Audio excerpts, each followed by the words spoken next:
Hello everyone, it's Brad with DividendReaper.com, your channel for all things money, money, money, money, money. Saving it, making it, and finding ways to make more of it in a passive manner. Earlier in the week we talked about being more frugal and how to achieve that. So naturally we need to move to a different subject for the end of the week video. But just remember, if you like these videos, to like, comment, and subscribe, and maybe even visit the website for further discussion. But without further ado, I want to move into today's topic, which is my top investing mistakes. And let me tell you, there are a lot of them. But making sure that you guys don't have to wait too long, because I don't want these videos to be too long, let's jump right into it. First and foremost, what I would say would be my top investing mistake when I first got started investing. I think a lot of new investors can really agree with me. This is a pretty common one. I fell for penny stocks. When I first started investing, I saw bigger stocks. I saw what I consider to be bigger stocks, the $30 and $40 range, and then really, really big stocks that I thought were in the hundreds and couple hundreds and thousands per share out there. And I was really doing the math quickly as to, hey, it's going to take me a long time to double my money with those stocks. But I see these other stocks for $2 a share. It only takes it going up X amount and I can make tons of money on it, even if I just throw a couple $100s at it. Well, I'll be the first to tell you, I didn't make money this way. I actually lost money this way. In my first year, I decided that I would just basically tinker around with $1,000, and I think at the end of the year, I think I had like $400 left. It was not at all a good year. It was terrible, and I learned a lot from that first year because I was smart enough to look back and figure out what I did wrong. But definitely taking the number one spot is don't be stupid and invest in penny stocks. Few people, to my knowledge, that I have ever known have made money in penny stocks. And the people who have typically have very, very, very, very, very unique and incredible algorithms set up, or not algorithms, but just stock screeners out there to know exactly what to look for. And generally the common man, or especially the new adjuster, the new investor, is not going to have the knowledge required to be successful in penny stocks. So that would be my first biggest mistake that I made. I fell for penny stocks. Second off, I was really, really silly. In addition to penny stocks, I thought that by doing just a little bit of topical research that it would be enough to invest with. Oh, I sort of understand this stock. I think it's a great one, or more so, I think I can make a lot of money on it. I don't really understand the business is what it's saying. But I just threw some money at it thinking, if I research just a little bit, it's probably not that much different for everyone out there that looks through all the crazy financial statements, pulls those up, and sees every aspect of the company that it's in. There's no way they could have their hand in the cookie jar in a couple different places. If it's this one company and the name of it says that they sell tractors, they probably only sell tractors. Wrong. So wrong. This was another huge mistake that I made. I didn't properly take the time to learn to research stocks. So most of what I did was all topical research. And topical research, where in some cases can be generally okay. Certain businesses are pretty easy to understand, especially in the retail sector. If you just understand the product, you pretty much have a good idea of how the product works and what sells it and whether or not it'll be successful. But in other areas, if let's say for instance, I hold a stock ARII, American Railcar. If you didn't open the financial statements, you probably don't know half of what that company is invested in and what they're trying to grow and what they're trying to do with the business as a whole. So number two investment mistake is buying without researching enough first. Which brings us to our third, which is I made the mistake of listening to others or trusting others to choose stocks for me. This is a huge thing in the YouTube community, or just the blogging community as a whole.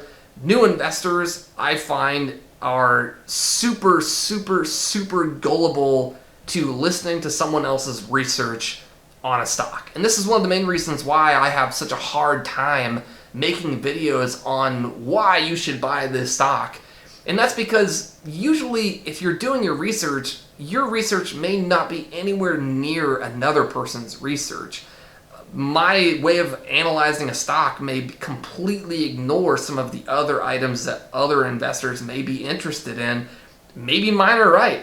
I think they are. I've been doing pretty well with them, but it doesn't mean that my way is going to be correct all the time, and it can lead someone down a horrible, horrible road. And I'm surprised people don't get sued more often for making videos about, oh, buy this stock, which is why whenever I make a stock video, it's going to be why I bought the stock, basically justifying why I went into the stock, not trying to pressure other people into buying stocks, because I think it's wrong, and I think generally you probably can't trust what other people have to say about a stock, and it should be secondary to any kind of research that someone of your own stature, aka get your own knowledge, research, trust yourself, what you've read from the company itself over what someone else is telling you about a company, especially the analysts. Analysts are paid, meaning with enough money, they can probably be paid to say anything about a company to drive a stock price up or down. Not slander or libel there, it's more so just saying whether the analysts want to admit it or not, there's probably something going on there, whether it be their own portfolios or otherwise. I just don't want to trust someone else's research, and I don't think anyone else should either without their own research in the stock. So that brings us to mistake number 4. And mistake number 4 is I turned my investing into just trying to find penny stocks, and when those failed, I tried to aim more towards dividend stocks, because I realized very quickly that dividend stocks seem to pay really well, and they seem to be localized into a lot of blue chip stocks. And I liked that because it was a much safer investment. And while I'm very young and I could stand to probably be more risky in a lot of my investments, I made the mistake, which is number 4, chasing high yield stocks. When I got into dividend investing, I saw that, oh man, this dividend is an 8%, a 9%, a 15% dividend. And you see gold in your eyes. You go blind and you start thinking, oh man, all the money I could make if I just hold it for a year or a couple of years, even if the stock goes down, I'll have made 15% on a dividend. The biggest place that this fails is that when you decide that that's how you're going to invest, the company could just cut their dividend the next week. Now, this didn't really happen to me. Thankfully, I started investing when the market was on the way up and it was just, the bull was just taking off. And I didn't really get burned by this much, but I saw a lot of people get burned by it by choosing stocks that were super high yield. I was more in like the medium yield, but I still got burned a little bit by it, but I still considered it a big lesson to be learned. And the lesson I took away from it is be careful when you are chasing high yield stocks. Some of them can be a really good deal. I've got a lot of 5%, 6%, 7% yielders in my portfolio right now that are relatively safe blue chip stocks. I just saw it at a good price, jumped in when the market was bashing on it for God knows what reason, and ran away with the dividend. And now it's back up and it currently yields 3 or 4%, but when I bought in, it was 6 or 7 or 8, which you can get in on, but you have to be really careful about choosing these types of companies. And as a disclaimer, again, I need to remind you, do not buy a stock because I say that I like a stock. Do your own investment education and don't chase high yields unless you know what you're doing. Which brings us to my final investing mistake that I have made, and that is I waited way too long to start investing.